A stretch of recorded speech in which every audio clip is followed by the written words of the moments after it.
Hello friends, welcome to Kausla's Recipes and Beauty Tips. நம்ம இன்னைக்கு ரொம்பவே ஈஸியா மஷ்ரூம் பிரியாணி செய்ய போறோம். வாங்க எப்படி செய்யறதுன்னு பார்க்கலாம்.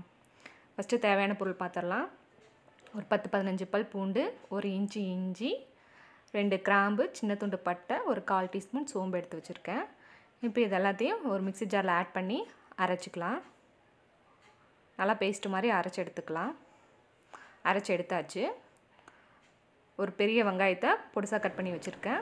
1.5 தக்காளி கட் பண்ணி வச்சிருக்கேன். ஒரு 1/4 கைப்பிடி புதினா, 1 கப் பட்டாணி, ஒரு பாக்கெட் மஷ்ரூம் எடுத்து வச்சிருக்கேன். தாளிக்கிறதுக்கு 2 கிராம்பு, சின்ன துண்டு பட்டை, ஸ்டார் பட்டை, சோம்பு, பிரியாணி இலை இதெல்லாம் எடுத்து வச்சிருக்கிறேன். இப்போ தாளிச்சிடலாம். ஒரு குக்கரில் கொஞ்சம் ஆயில் விட்டுட்டு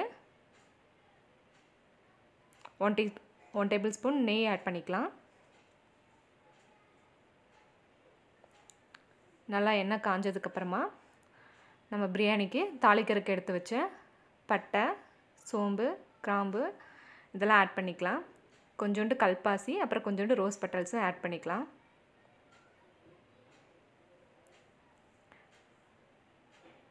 நல்லா பொரிஞ்சதுக்கப்புறமா நம்ம கட் பண்ணி வச்ச வெங்காயத்தை இதில் ஆட் பண்ணிக்கலாம்.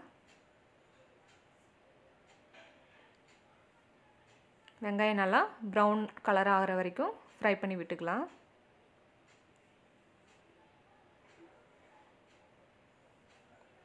வெங்காயம் நல்லா வதங்கிருச்சு. இப்போ ஒரு பச்சை மிளகாயை இதில் ஆட் பண்ணிக்கலாம். அப்புறம் நம்ம அரைச்சி வச்ச இஞ்சி பூண்டு பேஸ்ட்டு இதில் ஆட் பண்ணிக்கலாம்.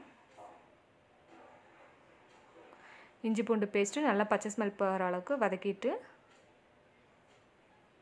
நல்லா வதக்கி விட்டுருங்க.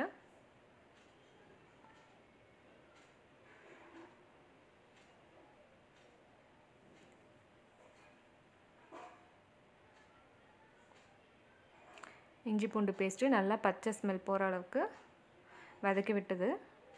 அதுக்கப்புறம் நம்ம கட் பண்ணி வச்ச தக்காளி ஆட் பண்ணிக்கலாம். தக்காளி அது கூடயே புதினாவும் ஆட் பண்ணிக்கலாம்.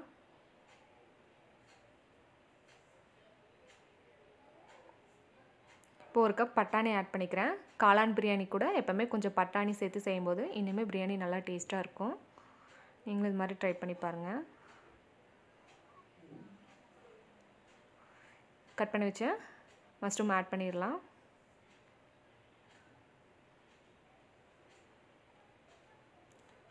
ஒரு 2 நிமிஷம் வதங்கினதுக்கப்புறம் 1 டேபிள் ஸ்பூன் மிளகாய்த்தூள், 1 டேபிள் ஸ்பூன் மல்லித்தூள், ஒரு 1/2 table spoon biryani masala, 1/4 teaspoon மஞ்சத்தூள் இதெல்லாம் ஆட் பண்ணி நல்லா வதக்கிடலாம்.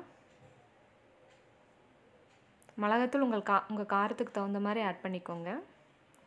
இப்போ இதிலே வந்து நம்ம இஞ்சி பூண்டு அரைச்ச மிக்ஸி ஜாரில் கொஞ்சோண்டு தண்ணி மிக்ஸ் பண்ணி ஊற்றிக்கிறேன். இப்போ இது எல்லாத்தையும் ஒரு 2 நிமிஷம் குக்கர் வெறுமனே மூடி போட்டு வேக வச்சுக்கலாம்.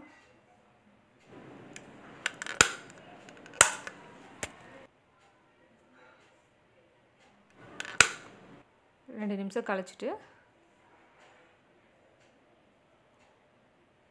இப்போ நான் வந்து 1 கப்பு பாஸ்மதி ரைஸை ஒரு 1/2 hour ஊற வச்சு எடுத்துருக்கிறேன். 1 கப் பாஸ்மதி ரைஸுக்கு 1.5 கப் தண்ணி ஆட் பண்ணிக்கலாம். ஏற்கனவே வந்து 1/2 கப் தண்ணி ஆட் பண்ணியாச்சு. இப்போ மீதி இருக்கிற தண்ணி இதில் ஆட் பண்ணிக்கலாம். எல்லாத்தையும் நல்லா மிக்ஸ் பண்ணி விட்டுட்டு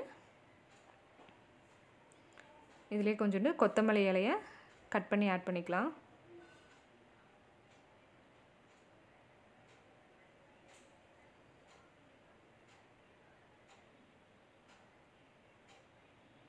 தேவையான அளவு உப்பு சேர்த்துக்கலாம். நல்லா ஒரு கொதி வந்ததுக்கப்புறமா குக்கர் மூடி போட்டு 2 விசில் விட்டு எடுத்துக்கலாம்.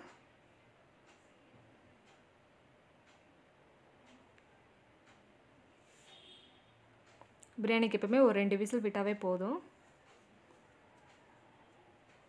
2 விசில் வந்துருச்சு.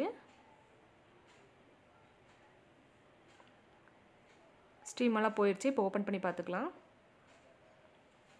நம்ம காளான் பிரியாணி ரெடி ஆயிடுச்சு. பிரியாணி நல்லா குழையாமல் உதிரியாக வந்திருக்கு. எப்போவுமே பாஸ்மதி ரைஸில் பிரியாணி செய்யும்போது 1 கப் ரைஸ்க்கு 1.5 கப் தண்ணி ஆட் பண்ணால் போதும். பிரியாணி நல்லா உதிரியாக வரும். உங்களுக்கு என்னோடய ரெசிபி பிடிச்சிருந்தா என்னோடய சேனலை சப்ஸ்கிரைப் பண்ணுங்கள், லைக் பண்ணுங்கள், ஷேர் பண்ணுங்கள், கமெண்ட் பண்ணுங்கள். மறக்காமல் பெல் பட்டனை கிளிக் பண்ணுங்கள்.